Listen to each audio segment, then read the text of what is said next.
Hello students, since we are studying our chapter land resources, in which we have started the topic water resources.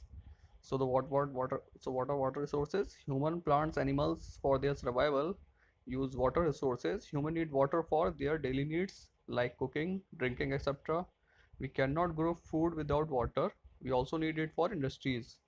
For generation of electricity, hydropower stations and dependent on water, which is a very renewable sources of energy. So without adequate availability of water, food chain will be disturbed and our ecosystem will adversely affected. So that's why water resources are very important for our daily use as well as for industrial and natural purpose. So next topic is water cycle. In spite of massive use of water by all of us and plants, the mass of the water on Earth remains fairly constant over time. It is due of water cycle, and there is a picture of water cycle in which you can see the river section, the land section, in which some mountains are also shown. There are clouds, and there is a water cycle in which water gets evaporated from the rivers and oceans. That makes the cloud, and the clouds finally uh, uh, comes to the water from the clouds comes to the ground through the raining. So this is the water cycle. And the next is distribution of water.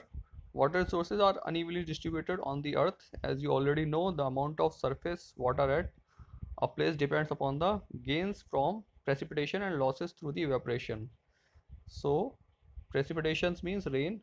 We gain water from rain and loses the water through the evaporation and transpiration, etc. At such places where loss exceed gains, there is a shortage of water.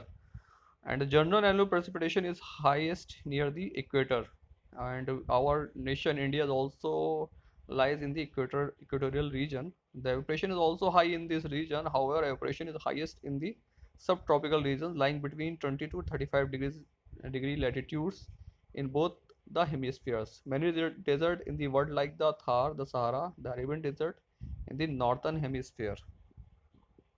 Conservation of water resources. The term conservation refers to the efficient utilization besides protection, resources improvements, and preservation. So the water conservation of water is also very important.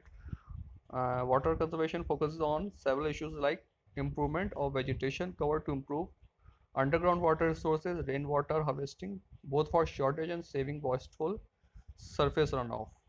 So following steps can be taken to conserve the water resources that will be discussed in the next video. So till then, read this chapter and this section carefully, and we will meet in the next video. Till then, bye bye.